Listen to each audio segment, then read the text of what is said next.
ไปพี่น้องเลยตอนนี้กำลังขี่พากันเดินทางไปเพื่อนน้องเต๋หลังจากที่ว่าพากันโอลมปรึกษากันอยู่เพื่อนวอไลหรือเพื่อนน้องไลอะไรพี่น้องเลยเนาะตอนนี้ขี่พากันมาเพราะว่าได้ยินทางพ่อน้องเต๋ว่าน้องเต๋อยู่เพื่อนหลังเก่าเด้อว่าฉันก็เลยขี่พากันมาถามทั้งนี้เบิ้งวันนี้ว่าคำตอบมันขี่คือกันบ่ตรงกันบ่นะน้องบัจิเนาะมันเป็นในใด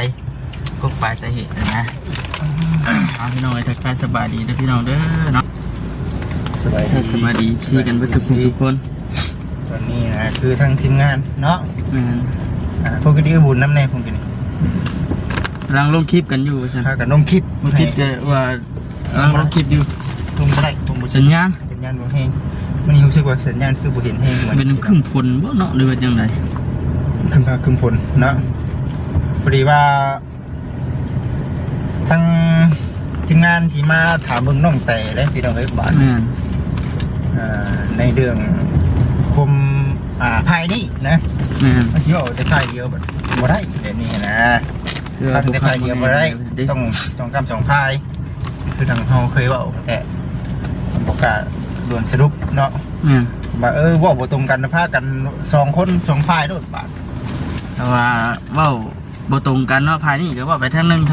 ภายนั้นก็ว่าไปทางนึงนี่แม่นเอาพากันไปว่าหน้า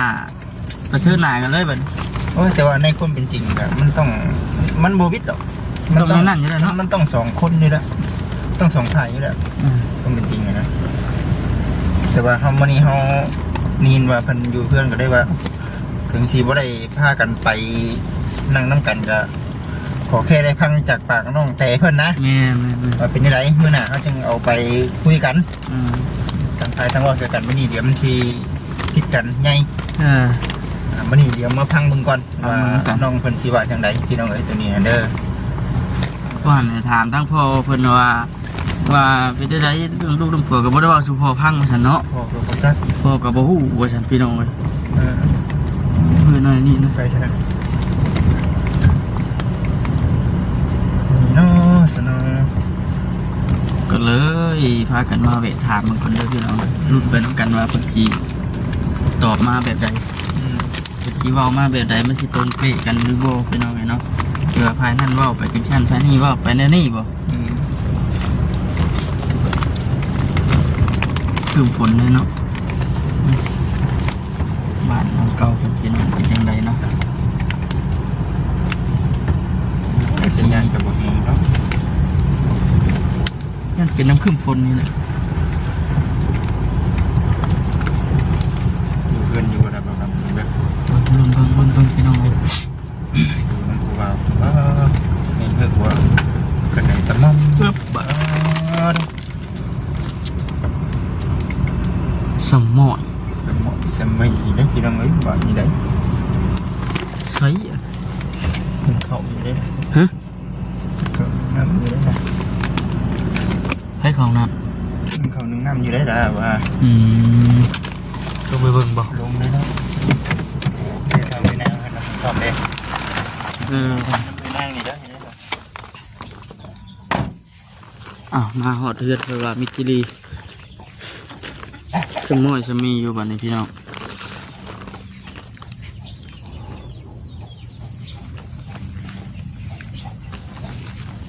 โอ้เนี่ยแต่ว่า หนึ่งข้าวหนึ่งน้ำอยู่เลยเลย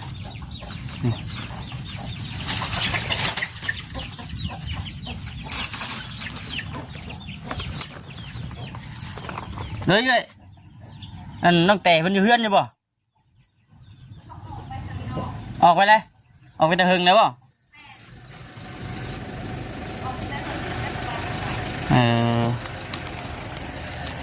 แต่ว่าเมื่อคืนนี่มาอยู่นี่ติเอ้าน้องแต่ได้อ่ะเอ้าเพิ่นว่าน้องแต่อยู่นี่ว่าซั่นเอาแล้วบาทพี่น้อง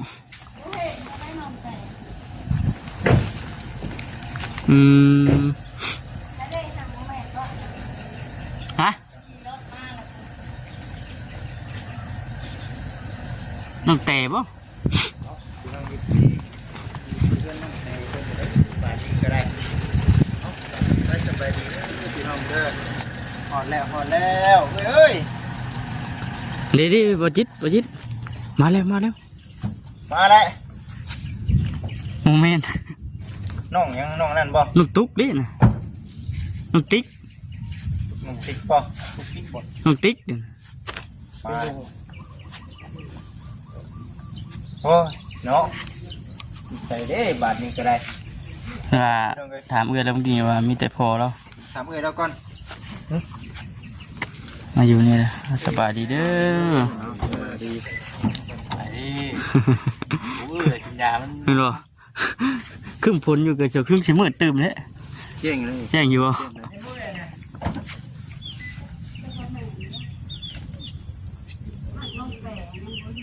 น้องแต่เห็นพวกมันนี่นะเอ้ามานอนน้องนุ่มนี่นะสบายดีเนาะไม่ได้เห็นกันแต่ไม่ได้คือเก่าอยู่เด้อ แม่นเลยพี่น้องอยากตอกแตกมานะ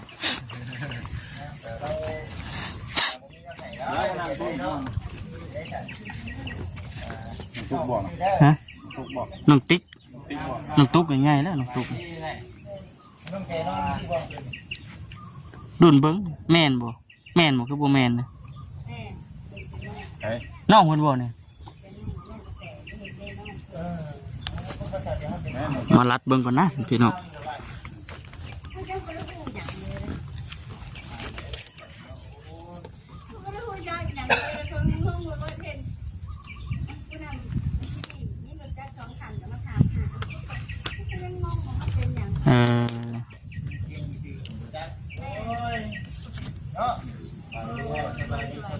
มีแต่โทรศัพท์มาบ่นะ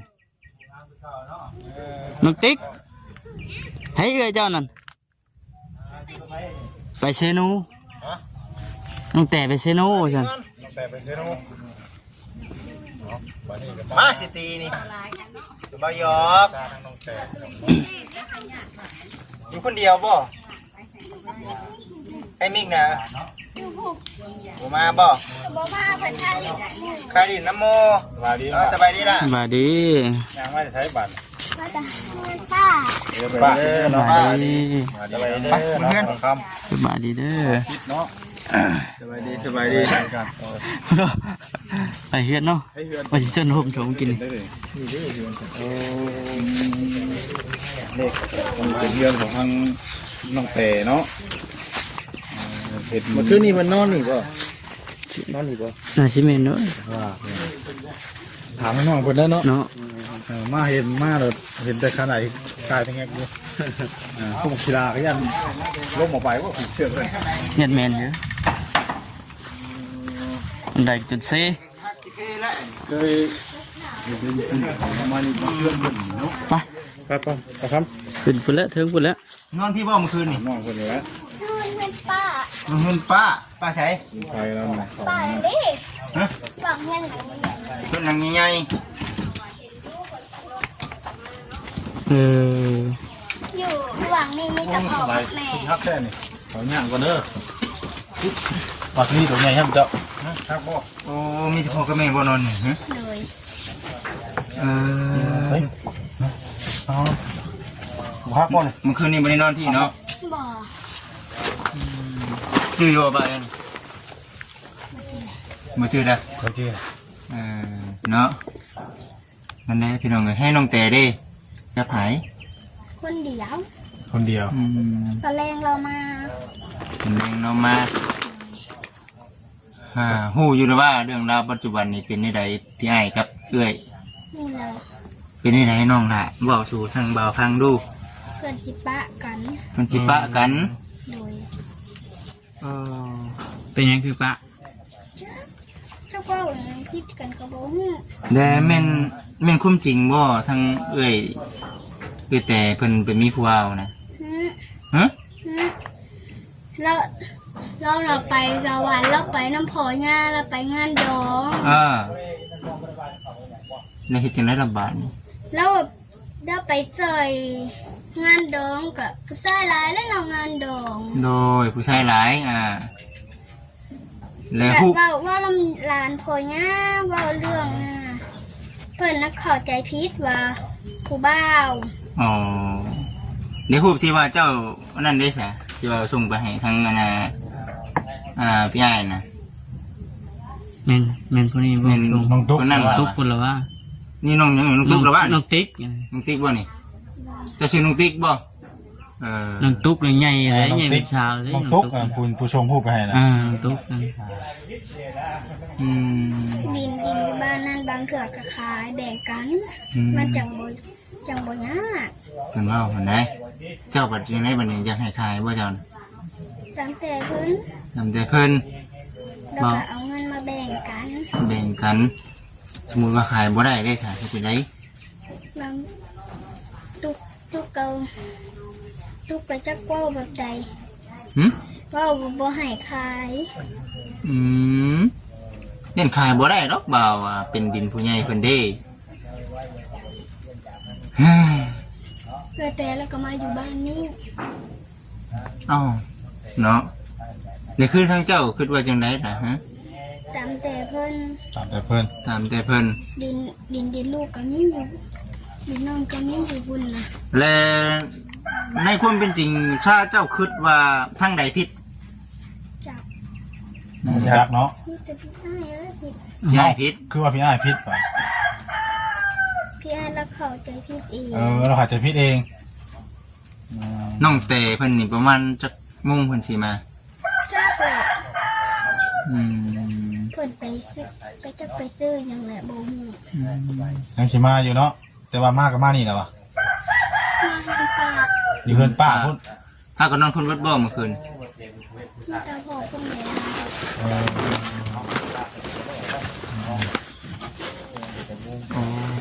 เนาะ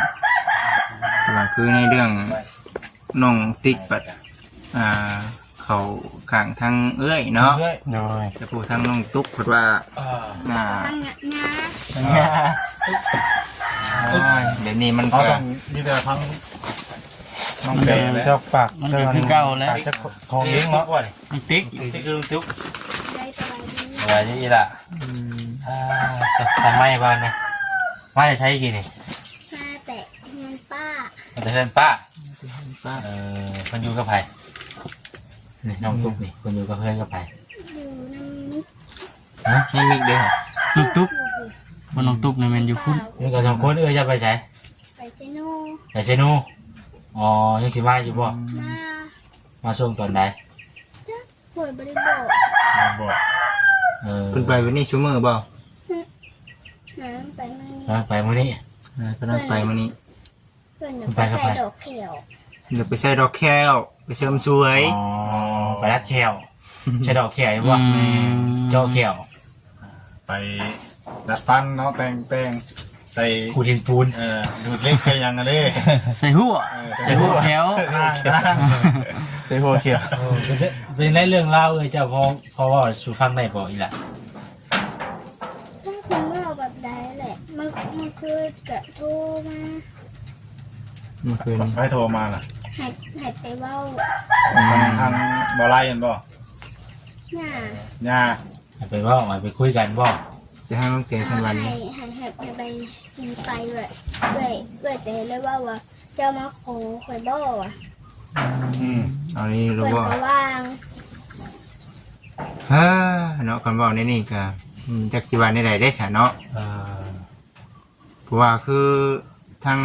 พุ่นเพิ่นก็บ่ได้มาขอบ่ฮะ บอกว่าไปมาขอ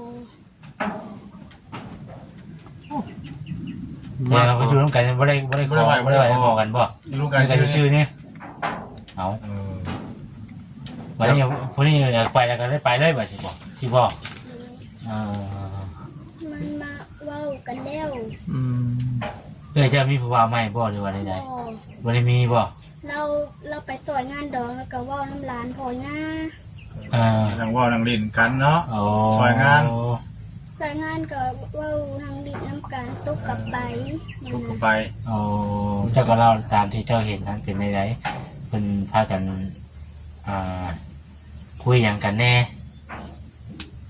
บ่ฮู้อยู่บ่ ทางนี้ก็ว่าทางที่อ้าย แต่บ่ยังเลยนะพูด บ่ เพิ่นก็ว่าทางนี้ว่าที่อ้ายเข้าใจผิด บ่ อ่า อ๋อ นั่นนะ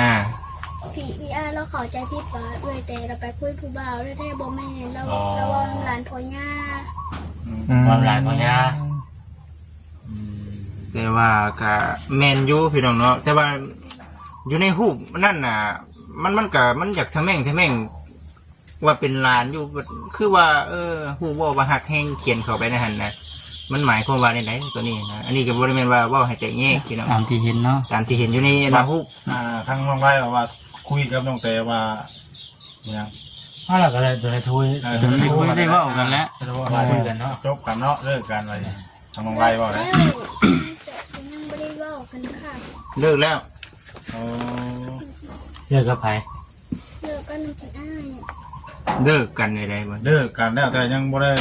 ผู้ร่วมผู้ใหญ่ทั้งเฒ่าแก่บอกกัน อ๋อแสดงว่าหลังๆมานี่เพิ่นเลิกกันแต่ล้นแล้วบ่นี่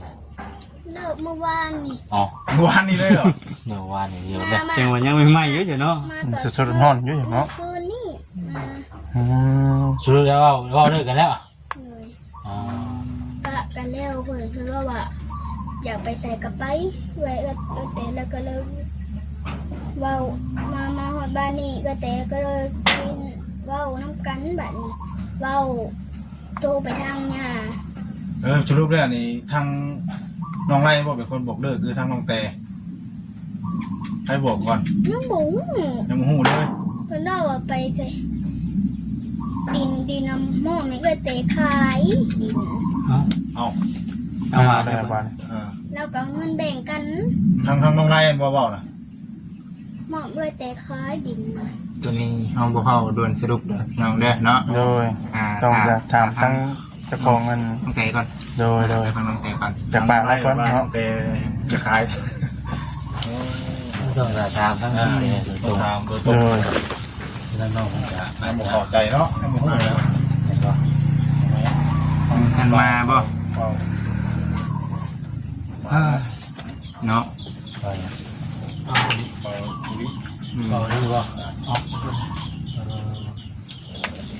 นี่เด้อพี่น้องเอ้ยเนาะบัดนี้ก็ได้เดี๋ยวไปจะได้ ใช่ ใส่ สิบ่ได้ครับ เอาเนาะ เออ ตั้งใจมาถามไทยทั้งอันน่ะน้องแต่เพิ่นได้ บ่เห็นทางโรงเตกะเท่ามัน ถ้าน้องแต่มากพุ่นน่ะ ก็สิรวมสรุปก็บ่ได้เนาะ แม่น ยังสรุปบ่ได้ แม่น คำว่าเลิกกันนี่เด้อล่ะเด้อมันก็มันบ่แล้ว มันต้องได้ให้ทั้งผู้รับผู้ใหญ่ทั้งสองกรรมสองฝ่ายเพิ่นได้โอ้ได้ร่วมกันก่อนเหมือนว่าสิว่าเลิกแต่เฮานี่บ่ได้ คนบ่ได้เลย ต้อง เนาะ ฟังเหตุผลของทั้งสองกรรมสองฝ่ายก่อนมาเป็นหยังเนาะ สาเหตุหยังถึงเลิกเนาะ สมมาพาควรบ่หรือว่าจังใดแบบนี้หั้นนะน้องเอ้ย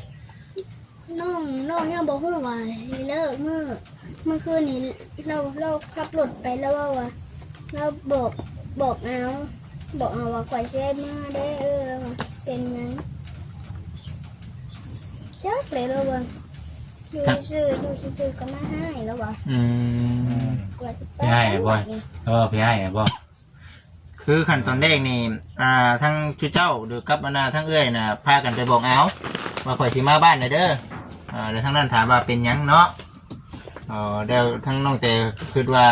จะเป็นหยังอยู่ซื่อก็มาให้ แต่ว่าทั้งน้องได้เพิ่นก็ว่าให้ก็ให้ย้อนนั่นน่ะกินเหล้ากินเบียร์แน่แล้วก็ในเรื่องแบบ เป็นทูบนั่นนะ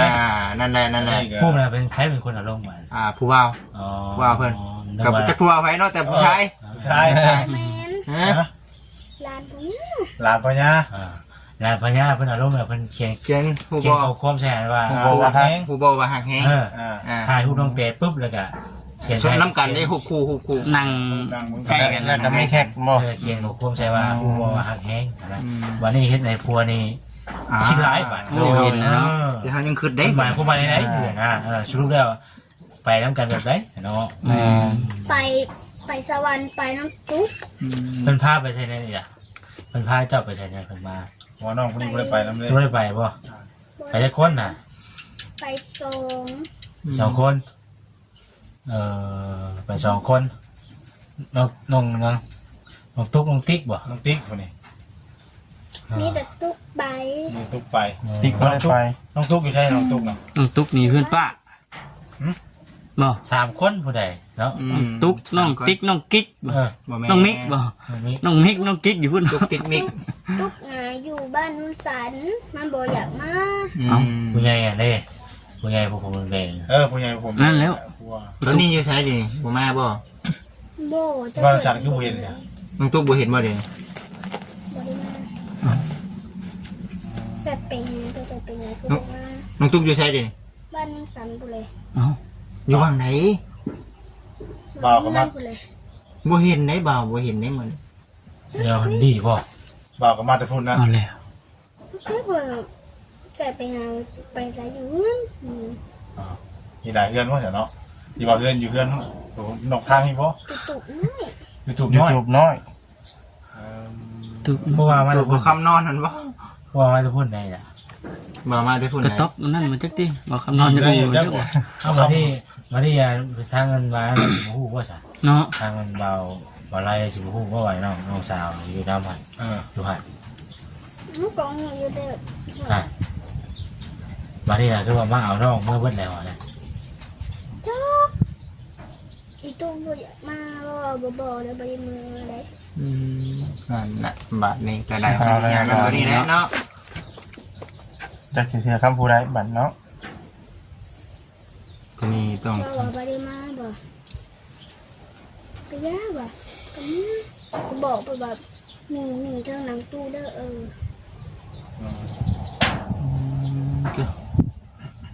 เด้อพี่น้องเด้อวันนี้เนาะคำเว้าคำจาบ่เข้ากันปานใดบ่ตรงกันปานใด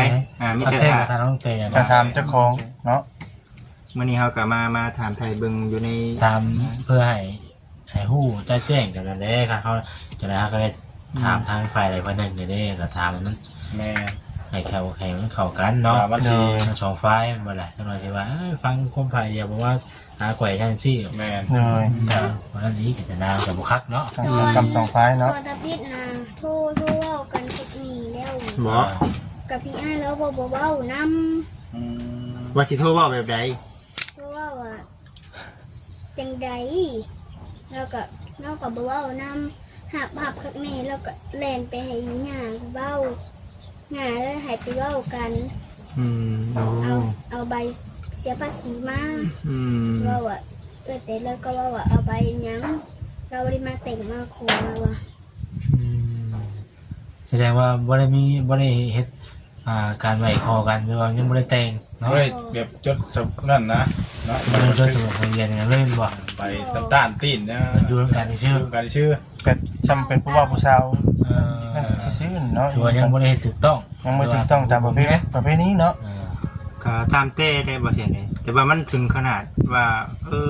อยู่นํกันผู้รักผู้ใหญ่เพิ่น ปกติมันก็ต้องได้เฮ็ดได้เอาอยู่กันหลายปีมันก็ต้องได้เฮ็ด มันก็ต้อง ได้เฮ็ดเนาะ แม่น มันค่าได้ไหมทำได้บ่เฮ็ดเนาะ โทรหาไปก่อนนะ โทรหาไปล่ะ ก็หา ตุ๊กบ่ บ่สเตย์ก็ได้ โทรหาสเตล ตัวหาเจ้าน่ะ มาแล้วบ่ บ่เปิดอ่อน ทุกบ่เพิ่นนอน เท่าถามเนาะ ตัวหาแต่เจ้า โอ้ยเนาะเดี๋ยวฟังเท่านั้นก็เป็นอีกแบบนึงฟังก็เป็นอีกแบบนึง คนละอย่าง เนี่ย เนาะ ฟังฟังครอบครัวมันต้องฟังเบนสอง เนาะ ต้องฟังโคมถ่ายเดียวสิเป็นไปบ่ได้เลย บ่แม่นบ่เพจตัวนี้เพจนี้เพิ่นเซาดินแล้วนี่ เป็นเด็กเกิน โอ้หลายเพจแท้ผู้สาวเฮานี่เนาะ เปิดที่โทรศัพท์ เพื่อให้ สองเครื่องกูล่ะ เครื่องแบบไล่ๆเราไปหลินเลย ไล่ๆเนี่ยบริลแล้ว หลายชิวเบิ่งแล้วเรือนหาเท่าไหร่ยังบ่เห็นน่ะ ลายดิ มันเป็นเอาลูกกระตุ้น ฮะ โอ้หลายเพจแท้ บ่มี อันนี้ก็เพจนี่ก็บ่แม่นเพจนี้ เห็น จักคือใส่ โทรหาเราเบิ่งอยู่เรามาแล้วบ่ เป็นจังไดวะซั่นติ เป็นไหน บ่มี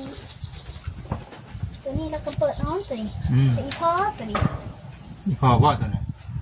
พอเจ้าก็อยู่พุ่นเพิ่นกินนี่เห็นนะ เราไปเอาตู้ แล้วก็สิงงๆอยู่ห่า เปิดตู้ยัง งูเนื้อ ตู้ใส่เครื่อง บ่ได้ฮู้เลยเหรอตู้ใช้ตู้เครื่องเพิ่นนะ ตู้ได้ห้องก็ซื้อ ลูกบอกให้ไปเอาบ่จักหยังเลย บ่ถามได้บ่เนาะเป็นหยังคือว่าให้เอาตู้อย่างมาสิแปลกใจได้บ่พอกันเนาะคิดไทยตอนต้องไว้แล้วล่ะ เพราะว่าเฮาสังเกตนี่เรานี่ฮู้อยู่ แม่ พอเราแต่เราบ่เว้า เราบ่กล้าเว้าดิ เราบ่กล้าเว้าเลยเห็นในกล้องในอย่างที่เราบ่กล้าเว้า อืม เราอยากเราฮู้ไปแล้ว ผู้ บ่ บ่ ฮู้บ่ฮู้บ่พอ แต่ว่าเราบ่เว้าซื่อ เราบ่เว้ายัน แต่ เว้า ก็เลยอยากมาพังเบิ่งเนาะ เว้าไปแล้วมัน คิด คิ ถึ ด งเลย บ่มีเราตอนนั้นที่โทรมา ไป ให้ทำไม แต่ว่าก็ไปซื้อนู่นแล้วเราโทรมาทางป้าเฟซแต่อยู่ทางป้าปู่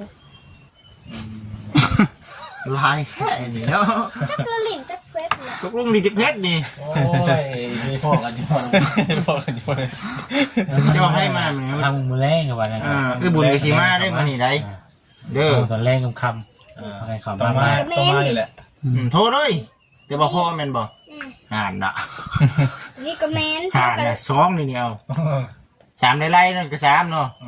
มันลายแท้ หลาย โอ้เกินคนหลายใจ จักตัวใดเนี่ย หลายใจ ขนาดเพชรยังหลายเนาะคนสิบ่หลายใจบ่ล่ะบ่หลายใจ เรา เป็นลายเชื่อ จักจะใส่นี่ เอ้า ใจเลี้ยวแต่หักลายสิบ่ อีดาเด้ออีดาตอนนี้เด้อบ่แม่นว่าหยังคือปัจจุบันนี้เนี่ยคือทาง FC เนี่ยทั้งหลายๆคนก็คิดว่าทั้งน้องแต่เพิ่นนี่ไปมีผัวใหม่เนาะ เลย มีแต่ว่าเพียงแต่ว่าอยากรู้ว่าทั้งน้องแต่เพิ่นสิว่าจังไดเท่านั้น มันสิแม่นจริงหรือบ่เนาะ คันว่าบ่แม่นความจริงก็เดี๋ยวเฮาถ้าอยากให้ทั้งน้องแต่และออกมาอธิบายให้ฟัง แม่น ฟังจังแล้วก็มาเลยนี่ เรื่องราวมันสิจบในไรก็ขอแค่ได้ยินเนาะ จากปาก ปากปาก โดย เป็นจังใดถึงสิเข้าใจผิดกันก็ตามแต่ขอเพียงไปเว้ากันให้มันถูกต้องซะถ้าว่าเข้าใจผิดเฮาก็ไปอธิบายให้กับทั้งนั้นเข้าใจ ทางพี่อ้ายแล้วบ่ใหายไป เอ้า เอาคือว่าบ่ให้ไป จักแล้วว่าบ่ต้องมาแล้วว่า เอาแล้ว อันน่ะ คันไปมีแต่พ่อว่ะ มันก็ต้องทางกัน เราบ่อยากเห็นหน้านะ เอ้า ปู่ คือทางน้องไร่นี่คำว่าไปนี่ ไปแบบให้ผู้ใหญ่ไปเว้ากันก่อนเนาะให้มันละเอียดให้มัน มันจะแจ้งนะ จะแจ้ง มันก็ เอ้ยแต่เราบ่ไปเอ้ยแต่ ไปเตือนนำบ่ไป มันก็บ่ได้คือเก่าเพราะว่าผู้ใหญ่เพิ่นก็ต้องพังจากปาก2ปาก2คนนี่ แม่น ไปอยู่ในหั่น แม่น เพิ่นว่ามันต้นเหตุมันเกิดมาจากไสวะเนี่ยเจ้าต้องตามได้วะ พอเห็นหยังเนาะ เพราะเหตุหยัง อืม ถึงสิเอาเฒ่าแกว่าเอ้ยดองเป็นไดลูกเจ้าลูกข่อยเป็นนี่ยันก็บ่ได้คือเก่า จะมีคนกลางเนาะ ต้องผู้ต้นเหตุกับผู้ แม่น นั่นแหละ แน่แน่มาคุย ต้องผู้ใหญ่แล้วมาคุยกัน เรื่องมันใหญ่แล้วนี่เนาะบ่แม่นว่าเรื่องเล็กน้อยเว้ากันซื่อๆได้ บ่แม่น มั แล้ว นใหญ่แล้วเพียง วันนี้อีกอย่างกับ ว่าเฮากับบ่ถามเรื่องใดไม่ได้แต่ถามแบบทางเขาแหละ น้องแต่ก็มาพุ่นแล้ว ว่าเฮ้ยเรื่องมันเกิดที่ไปถามนิดหน่อยจักกันไว้ไปแห้งแล้ว เดี๋ยวมันสิผิดไปใหญ่เนาะ โดย ไว้ โดย พี่น้อง มีแต่ว่าอย่าเข้าใจผิดอย่างไรเด้อพี่น้องเด้อเนาะเพียงแต่ว่า ยังบ่มา แม่นเว้าน้องอนาติ๊กก็ว่าทั้งเอ้ยข่อยก็บ่ได้ผิดเนาะ โดย ข้าว เอ้ยแต่เราได้มีผู้บ่าว นี่คือน้องเพิ่นยืนยัน ยันเนาะ เฮาก็ถ้าพังน้องแต่ว่าอีก โด เนาะ ยโดย ถ้าครับแม่นถ้าว่าพังน้องแต่เว้าแล้วเนาะเป็นนี่ต้องได้2คนแล้วป่านนี้ได้ ต้องได้ ตรงกันข้ามก็ต้องกันทางแล้วมันตรงกันข้ามมันจับว่าอะไรกัน จับ เล ใส่ ย กันเลยบ่า เป็นอะไรก็ขอให้มันได้เว้าได้จานั่งน้ำกันนั่นแหละ แม่ โดยโดย มันจะแจ้งไปเลย เรื่องแบบนี้มันอันนั้นแหละ แล้วเขาก็อยากคุยอยากให้เข้าใจกันบ่อยากให้พิษให้บ่อยากให้แตกแยกกันแล้วผู้ใหญ่เพิ่นซอยมาหลายเลยเนาะก็บ่อยากให้แตกแยกกัน มีแต่ว่ามาแสนเนาะ ไปพุ่นเลย ค่ะทั้งน้องเต แม่นแล้ว พี่น้องเด้อ พี่น้องเนาะก็ทางมาเบิ่ง ทั้งเบิ้ง โอเคพี่น้องสบายดี